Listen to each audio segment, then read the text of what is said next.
이 이야기는 경상남도 김해시에 살고 계신 하하님께서 95년도에 겪으신 일입니다.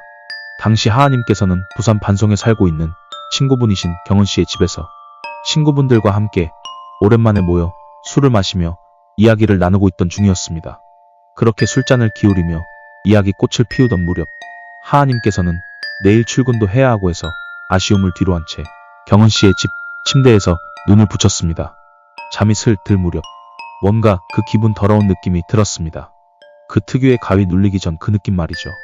그렇게 몸부림을 치던 중 눈을 살짝 떴는데 하하님의 눈앞에는 긴 생머리가 얼굴 전체에 가려진 소복 입은 귀신이 고개만 숙인 채 하하님의 머리맡에 서 있었습니다. 그 귀신의 눈은 보이지 않았지만 마치 하하님을 노려보는 듯한 느낌이 들었죠. 그 순간 하하님은 가위에 눌렸고 하하님의 귀에는 친구분들이 이야기하는 소리가 들려왔죠. 하하님은 온 힘을 다해 친구들에게 도와달라고 외쳤고 친구분들은 하하님의 외침을 듣지 못한 것인지 이야기를 이어갔죠. 그렇게 그 귀신을 마주한 채 그대로 가위에 눌려 몸을 못 움직이고 있었는데 그 순간 귀신은 하하님의 허리를 붙잡았습니다. 허리에는 엄청난 고통이 전해져 왔죠. 하하님은 극심한 고통에도 가위에 눌려 움직이지 못하고 있었는데 경은씨가 키우던 강아지 쫑이가 그 귀신을 향해 짖기 시작했죠.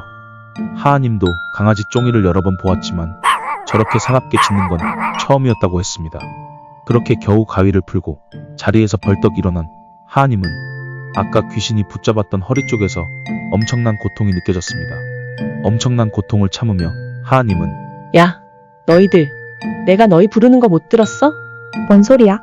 잘만 자더니. 근데 쫑이는 왜 저렇게 짖었던 거지? 저런 적이 한 번도 없었는데.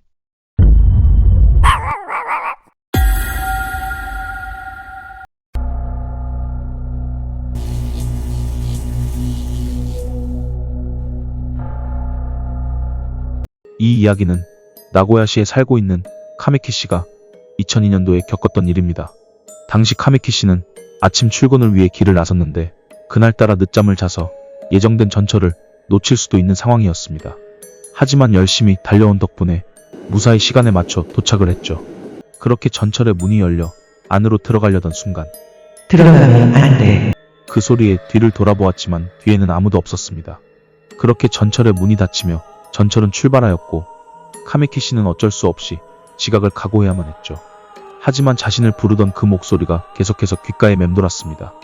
그 후 그 전철은 오전 8시 32분 나고야 본선 오쿠다역에서 오사토역 사이 전철과 승용차가 충돌하는 사고가 발생하여 승용차 운전자가 사망하고 전철의 운전자와 차장 그리고 승객 등 총 23명의 부상자가 발생하였습니다.